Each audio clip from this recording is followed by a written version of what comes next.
It was a cold evening on the edge of the city, that quiet hour when the streets dim just before the lamps wake up. The sound of rain brushed against the cracked pavement, and a man in a simple black jacket walked alone down Maple Street. His name was Arif Rahman. To anyone watching, he looked like an ordinary citizen, calm, middle-aged, carrying a small grocery bag and an umbrella tucked under his arm. But Arif was anything but ordinary. Inside, that man walked years of discipline, sharp observation, and an instinct that never lied, the instincts of a senior police inspector. Off duty that night, he had just returned from visiting his ailing mother in the suburbs. He was relaxed, thinking of heading home early when a white van slowly rolled up beside him. A voice called out from the open window, firm but unfamiliar. "Hey, you there, stop, police inspection." Arif paused. The street was empty. The van had no markings, no blue stripes, no number plate on the front. Three men stepped out, two in half-buttoned uniforms, one wearing a dark raincoat concealing most of his clothes. One of them flashed an ID too quickly. "We've got reports of a man matching your description involved in a robbery nearby," said the man in the raincoat. Arif stayed calm. "A robbery at this hour? I think you've got the wrong man." The man stepped closer. "Sir, don't argue, show your ID, empty your bag." Arif looked at them carefully. Their boots were muddy but mismatched, their belts were loose, one man's radio wasn't even switched on. Everything about them screamed off. His pulse slowed. He realized in one glance that these men weren't police, but something told him to play along.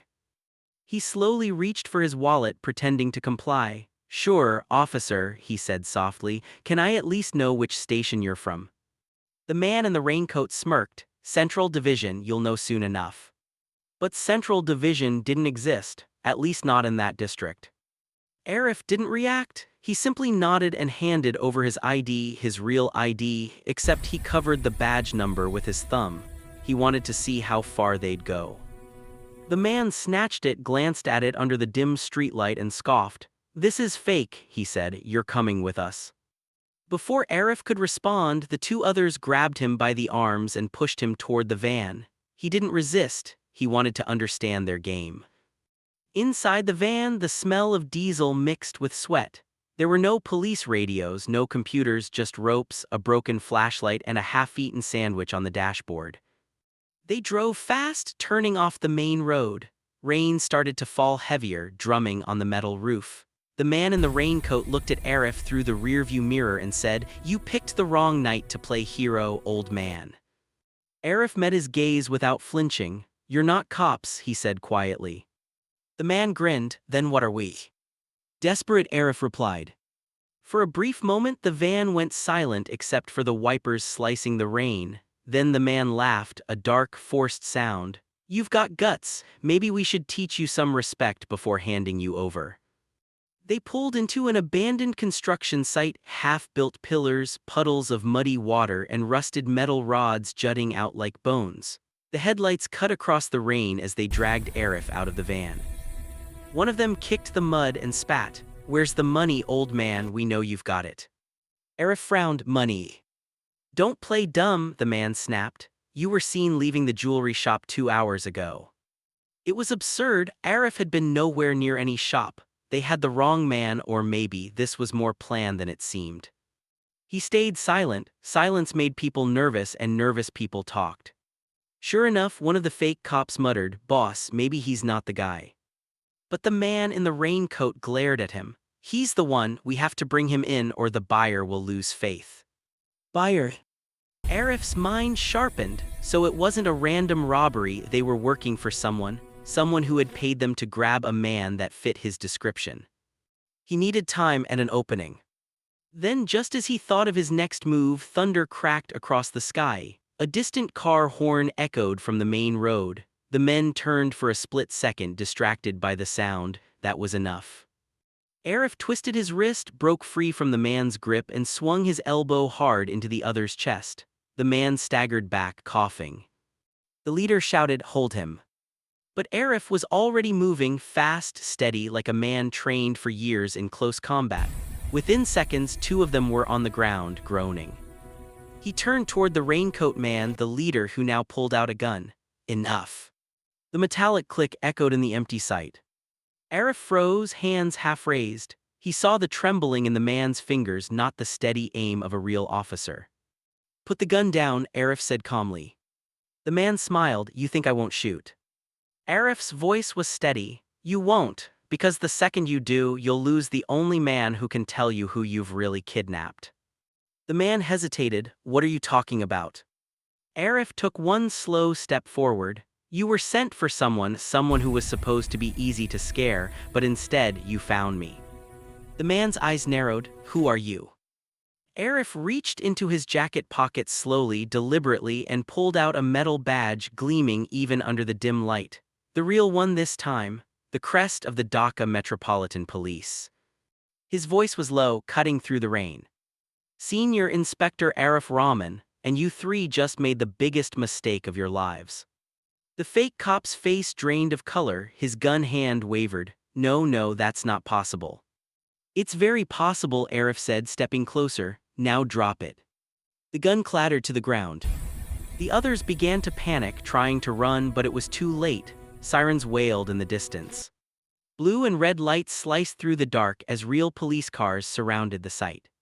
For a moment, everything froze, the sound of rain, the flashing lights, the stunned faces. Then officers poured out, weapons drawn. Hands up, everyone on the ground. The three men didn't resist this time. They were dragged away, shouting excuses, claiming it was all a misunderstanding, that they were part of an undercover unit, that the man they took was lying. But no one listened. Arif stood quietly as the commanding officer approached him. Sir, are you all right? Arif nodded. I'm fine, but I want these men checked. Every name, every contact, every phone call they made tonight. Something tells me they weren't acting alone. The officer gave a short nod and turned to his team. Within minutes, the site was crawling with investigators. The fake cops' van was searched. Inside, they found multiple fake IDs, printed police uniforms, and a set of documents listing surveillance photos, including one of Arif himself. That made no sense. Someone had targeted him deliberately. Back at the station, under the pale flicker of fluorescent light, Arif watched through the glass as the three men were interrogated one by one. They gave inconsistent answers, twisted details, and tried to shift blame. But one name kept coming up, a name none of the officers recognized. Rafik. When asked who Rafik was, they said nothing, just lowered their eyes as if afraid to even speak. Arif leaned back in his chair, rubbing his temples. He'd faced criminals, killers, smugglers, but this was different. These men were part of something organized, something deeper than street crime. Someone wanted him out of the way. His phone buzzed. A message appeared from an unknown number. Next time we won't miss.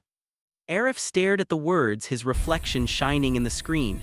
Whoever Rafik was, he wasn't done. Outside, thunder rolled again. The night stretched long and uneasy. As dawn approached, Arif stepped outside the station for some air. The rain had stopped, but the streets still glistened. He took a deep breath, that scent of wet dust and danger. He thought about the timing, how the fake cops appeared just minutes after he left his mother's house, how they seemed to know his route. Someone had planned it precisely, which meant someone had been watching him for days. He turned to Sergeant Malik, his longtime colleague, who approached holding a folder. Sir, we traced one of the fake IDs, Malik said. It was printed in a small shop downtown. The owner said a man paid cash and asked for 10 more copies, all with different names. Did he see his face? Malik nodded. He said the man had a burn mark on his right cheek. Arif froze. A burn mark, that description rang a bell. He had seen a man like that years ago during a failed sting operation against a corrupt officer. That officer's name, Rafik. Except Rafik was supposed to be dead. Arif's heart tightened. Malik checked the old case file from 2018, Operation Shadowline. Sir, that's classified. I authorized it, Arif said sharply. Now bring me everything. Within minutes, the dusty file landed on his desk. As he flipped through it, his eyes stopped at a photo, a man with a scar on his cheek, wearing a crooked smile. Rafik Hossain, a former constable dismissed for corruption, then presumed killed in a warehouse fire. But if he was alive, then tonight's attack wasn't random, it was personal. Arif's thoughts spiraled. Rafik had been part of a black market smuggling ring, stolen IDs, police credentials, weapons, and Arif was the one who had exposed him. So maybe Rafik wasn't dead after all. Maybe he'd spent years rebuilding, underground, hidden, angry. And now he was back. A knock on the door broke his thoughts. Malik stood there again, holding a small evidence bag. Inside was a phone, one of the fake cops' burners. "Sir, we found a voicemail. You might want to hear this." Malik pressed play. A distorted voice came through. "Make it look real. Arrest him publicly if you have to. Don't hurt him yet. I want him alive when I come back." Arif felt a chill run through his spine. When I come back. He didn't know where Rafik had been, but one thing was clear: this wasn't over. Someone had declared war on him from the shadows. As he stared out the window, the rising sun painted the city gold. But for Arif Rahman, it wasn't a sunrise, it was a warning. And somewhere, in a dark room across town, a man with a scar on his cheek watched the morning news report about the fake cops arrested last night. He smiled, lifting a cup of tea. "Good morning, Inspector," he whispered. "Round one, over." The camera lingered on his smirk, calm, confident, waiting. Because for him, this was just the beginning. The morning sun rose over the city, painting the sky in pale orange and gray, but inside the Dhaka Metropolitan Police Headquarters, the air was thick, not with heat, but with unease. Senior Inspector Arif Rahman hadn't gone home since the incident.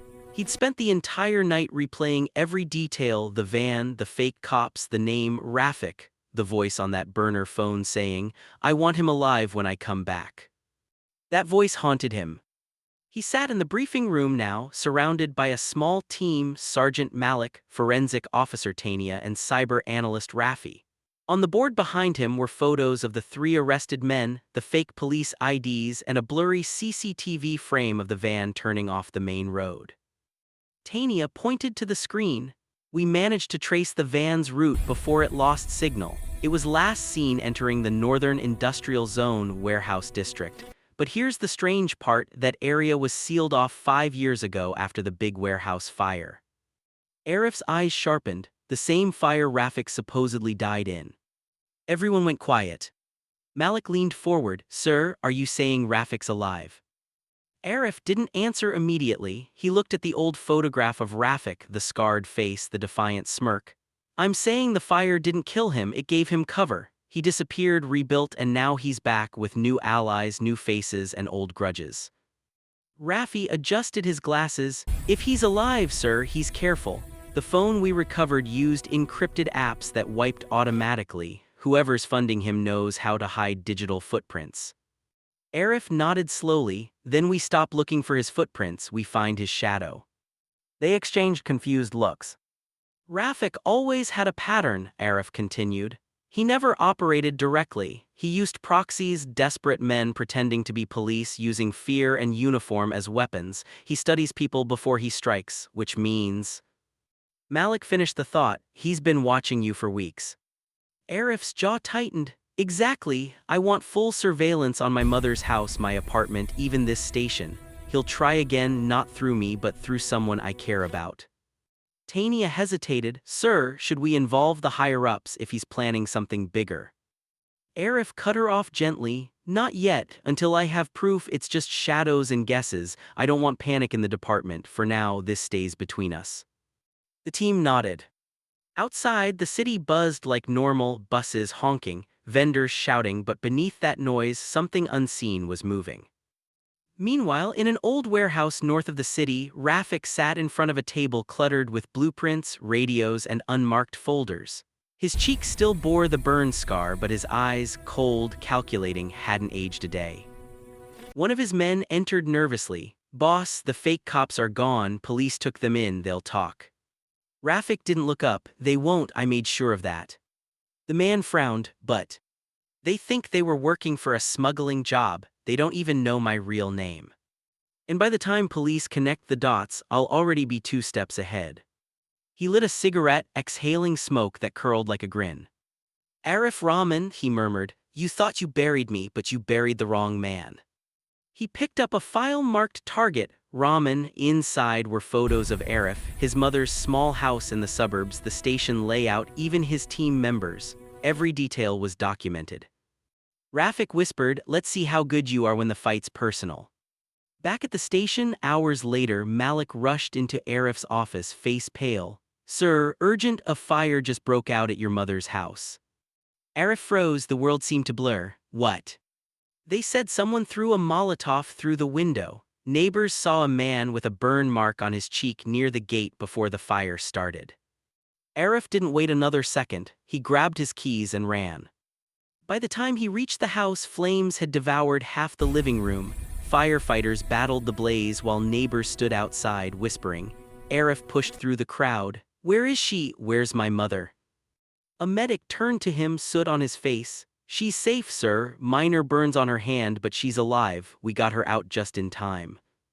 Relief and fury collided inside Arif's chest. He looked at the charred walls, the framed photos melted, the smell of smoke and gasoline thick in the air. This wasn't an accident.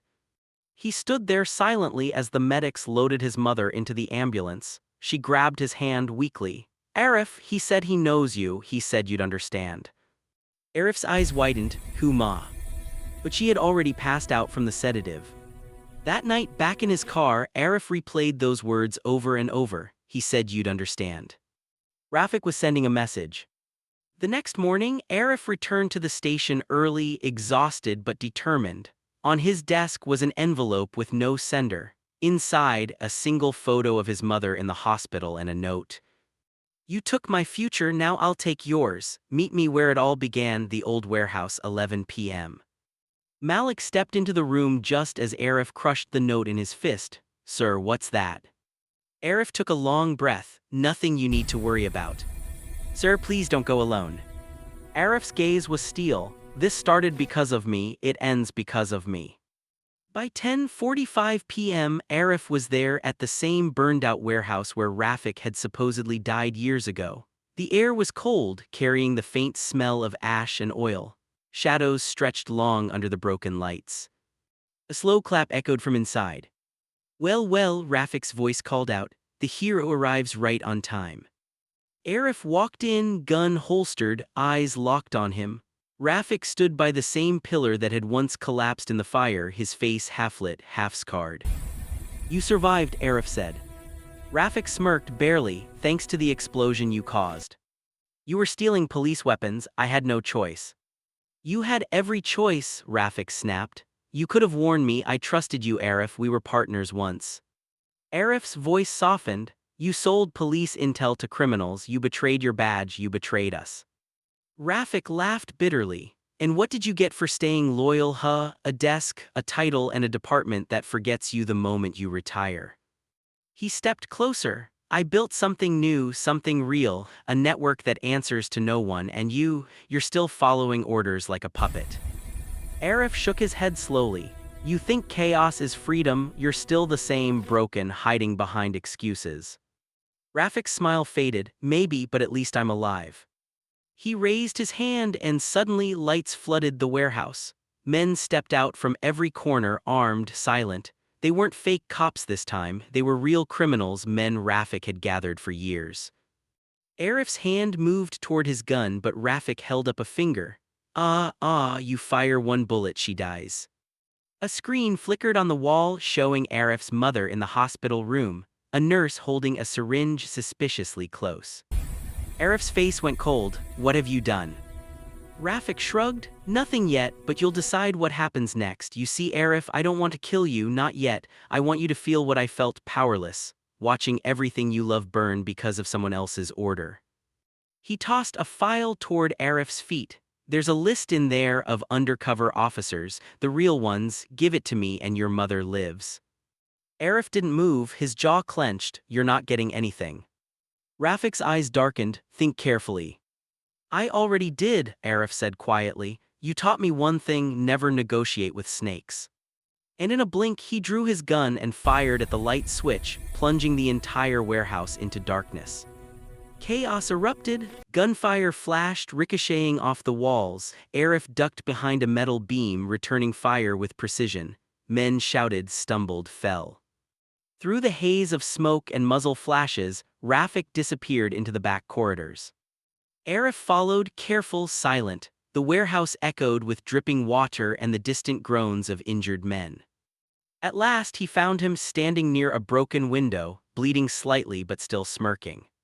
"Still fast for your age," Rafik said. "You're not leaving this time," Arif replied. Rafik pointed the gun at his own chest. "Then shoot, but if I die she dies, my men still have the nurse." Arif hesitated just for a heartbeat. That was all Rafik needed. He slammed his elbow into Arif's ribs, knocking the gun away. The two men struggled, fists, elbows, memories colliding in the dark. Years of friendship turned into violence. At one point, Rafik grabbed a metal rod and swung. Arif caught it midair, pushing back with all his strength. The rod fell, clanging to the floor. Rafik stumbled, panting. "You can't win, old man, you're outnumbered, outplayed." Arif glared at him. "Maybe, but you forgot one thing." Rafik frowned. "What's that?" "The warehouse isn't empty." And then, as if on cue, floodlights burst to life again and a squad of real officers stormed in, guns drawn, led by Malik himself. "Police, drop your weapon." Rafik's face twisted in disbelief. You used me." Arif straightened, blood on his lip but eyes sharp. "You sent me a note, you told me where to meet, you made this too easy." Rafik turned to run, but before he could move, a single shot rang out, hitting his shoulder. He collapsed to the ground, groaning. Malik rushed forward, cuffing him as Arif stood silently above. "You wanted to take everything from me," Arif said quietly, "but you forgot justice doesn't burn." Rafik spat blood, smiling faintly. "You think this ends with me, you have no idea who's behind this." Arif's eyes narrowed. "Then tell me." Rafik only laughed, low, hollow, and unsettling. "You'll find out soon enough, they've already started." Before Arif could respond, Rafik's body went limp, the painkillers in his bloodstream shutting him down. The officers carried him out, but those last words stayed echoing in Arif's head. "They've already started." He looked around the warehouse, at the maps, the documents, the files left behind. In one open folder lay photos of police stations across the city marked with red circles. Arif whispered to himself, "This wasn't just revenge, it's an operation." The rain began again, tapping against the metal roof. And as the sirens faded into the night, Arif realized Rafik might have been caught, but something much bigger had just been set in motion.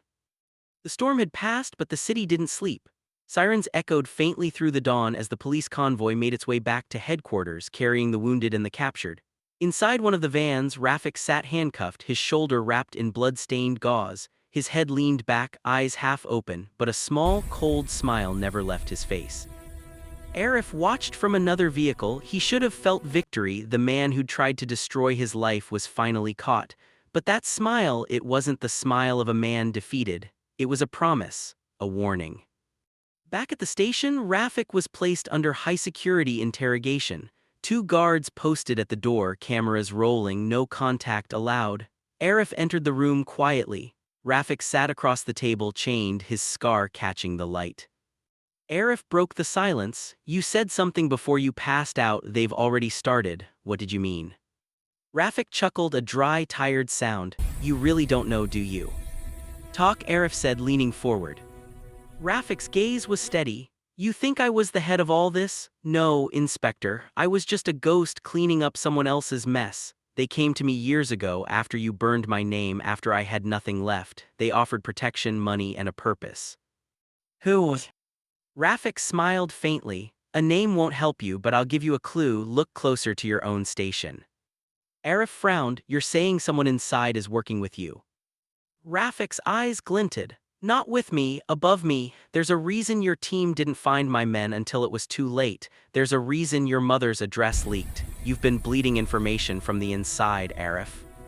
The words hit like ice water. Arif stood still, jaw tightening. "You're lying." "Am I?" Rafik whispered. "Ask Malik." Arif's expression hardened instantly. "Your loyal friend," Rafik continued. "Always so eager to help, always one step behind when it mattered most. You ever wonder why?" Arif slammed his palm on the table. "Enough."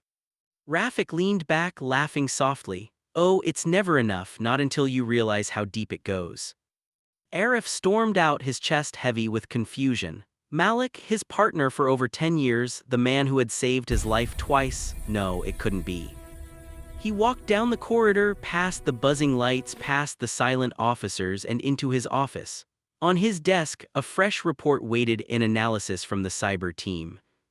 "Sir," said Raffi, entering behind him, "we found something strange. During last night's raid, someone accessed the station's main network remotely. Data files, case reports, all copied." Arif turned sharply, from inside. "Yes, sir," the access point was traced to Sergeant Malik's login. The air went still. Arif didn't speak for several seconds, then quietly, "Where is he now?" "On his way here," Raffi said. "He called in, said he was picking up evidence from forensics." Arif's instincts kicked in. "He's not coming back," locked down the building. But before the order could go through, the lights flickered, and then went out completely. "Power cut," someone shouted. In the brief darkness, Arif's phone buzzed, a new message. "You were a good teacher, sir, but you taught me too well. Malik." Arif grabbed his gun and rushed toward the parking lot. Rain began again, steady and cold. He saw the back door open, a shadow slipping into a black car. "Malik, stop." The car engine roared to life. Arif fired one warning shot, the bullet shattered the rear light, but the car sped off into the night. Back inside, chaos broke out. Rafik's cell was found empty, the guards unconscious. A security camera replay showed Malik unlocking the cell, whispering something to Rafik before leading him out. Tania stared at the screen, horrified. He freed him. Arif's voice was calm but heavy. "No, he didn't free him, he delivered him." "Delivered him?" Arif's eyes narrowed. Malik was never working for Rafik, he was working for whoever was behind Rafik, and now he's taking him back to them. He turned to his team. "Trace the car. I want every camera, every toll gate, every feed along Highway 9. Within minutes, Raffi pulled up a map. "Sir, the car's last ping was near the outskirts, abandoned textile mill." Arif holstered his weapon. "Get the backup ready, we move now." But before he could leave, the phone on his desk rang. A slow, deliberate ringtone, the secure line. Only senior officers had access to that number. He answered, "Inspector Rahman." A deep voice spoke on the other end. "Call off the chase, Inspector." "Who is this?" "You're walking into something you don't understand. Rafik and his handler are part of an internal investigation. It's classified." "Classified?" Arif snapped. "They attacked me, they burned my mother's house." The voice was calm. "Collateral damage, you've done well, now stand down." Arif's grip on the phone tightened. "Who are you?" "Someone trying to keep you alive." Click. The line went dead. He stared at the receiver, a cold dread settling in. Whoever this was, they had power, authority, and knowledge, and they wanted him out of the way. He turned to Tania and Raffi. "Ignore that call, we're going anyway." They arrived at the old textile mill an hour later, a massive skeleton of rusted metal and broken glass. Rain fell harder now, masking their footsteps. Inside, faint voices echoed. Arif motioned for silence, flashlight cutting through the dark. Then he saw them, Malik and Rafik, standing near a generator, talking to a tall man in a gray suit. The man's face was hidden under a cap, but his posture was confident, commanding. Malik was saying something. "He doesn't know yet, but he's close. The whole department suspects something's off." The man in the suit replied, voice smooth. "Then we'll have to accelerate the timeline. Once Rafik's gone, there'll be nothing left to trace." Rafik looked alarmed. "Wait, gone? You said I'd be protected." The man smiled faintly. "You were useful, that's all." Before Rafik could react, the man pulled a silenced pistol and shot him once in the chest. Rafik's body dropped instantly. Malik froze. "What are you?" The man turned the gun toward him. "You too." 2 shots. Arif and his team burst from cover too late. The man in the suit was already running toward the back exit. Arif chased him through the rain, across puddles and debris, heart pounding. He fired, the bullet grazed the man's arm, but he kept running, vaulting over a fence and disappearing into the darkness beyond the mill. When Arif reached the spot, the man was gone. No car, no tracks, just the sound of the storm and an empty road. Back inside, Rafik and Malik lay lifeless. Tania covered her mouth. "Sir, they're both dead." Arif stared at them, 2 men who had once worn the same uniform as him, now silent in the dirt.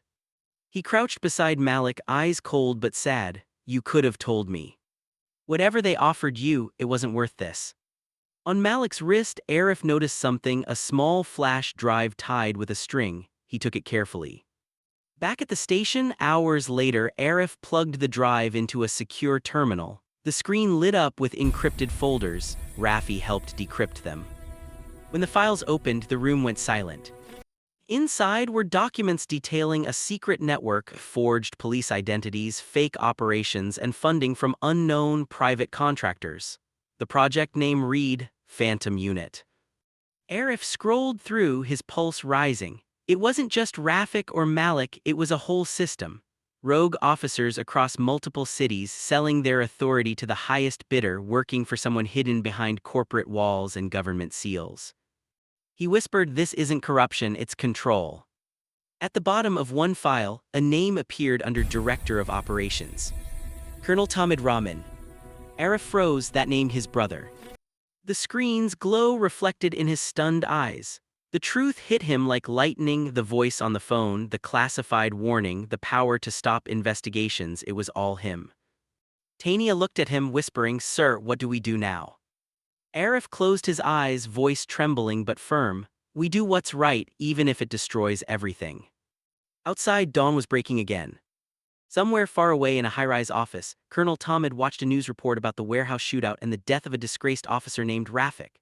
He smiled faintly and muttered, You were always the righteous one, Arif. Let's see how righteous you stay when the war comes home.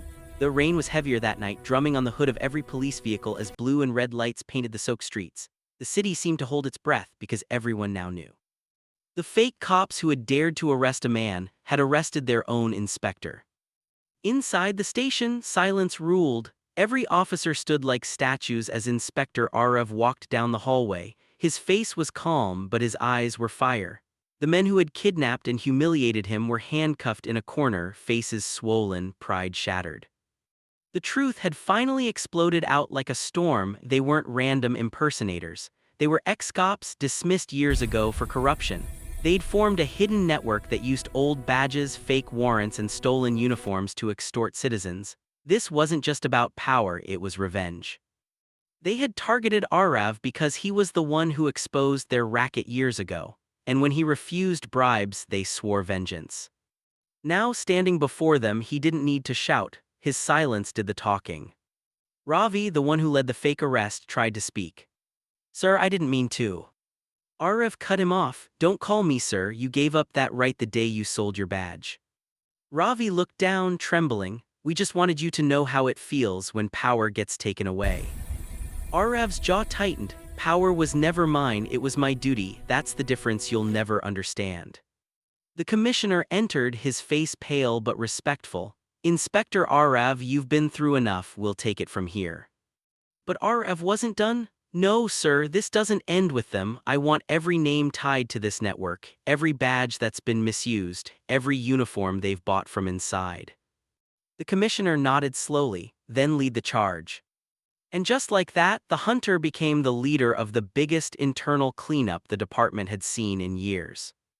Days passed, the investigation spread like wildfire. Arav led raids on warehouses filled with fake police gear, confiscated forged IDs, and arrested middlemen who helped the imposters slip through checkpoints. Each night, he'd return home exhausted but with a strange peace. Justice wasn't just served, it was purified.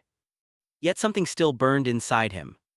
One night, he stood outside the very alley where he'd been thrown to the ground, handcuffed like a criminal. The rain fell again, just like that night. He closed his eyes, feeling every drop. That's when he heard a voice behind him. You could have walked away, Arav. You could have let the system handle it quietly. Why push so hard? It was his old mentor, retired ACP Mera, standing with an umbrella. Arav looked at him. Because they didn't just disrespect me, they disrespected the badge, and if we let that go, then we become like them. Mera nodded softly. You've paid your debt to justice, son. Don't let vengeance consume what's left of you. Arav smiled faintly. Vengeance isn't what I want, sir. I want faith restored. People fear the police because of men like them. That has to change. For a moment, both men stood in silence, watching a police jeep drive by, its siren echoing faintly in the rain. A few weeks later, the case reached court. The fake cops, stripped of all false pride, stood behind glass awaiting judgment. Reporters filled the room. Citizens watched live broadcasts. The judge read the verdict. For impersonating officers, extortion, and attempted murder of a senior inspector, you are sentenced to life imprisonment.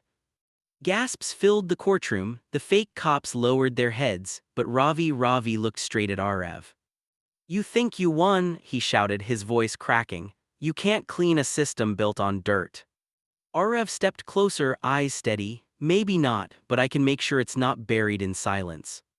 The guards pulled Ravi away. The courtroom doors shut behind them with a metallic thud, like the sound of justice locking itself in place. Outside, cameras surrounded Arev, microphones pushed toward him. "Sir, what do you have to say about this operation?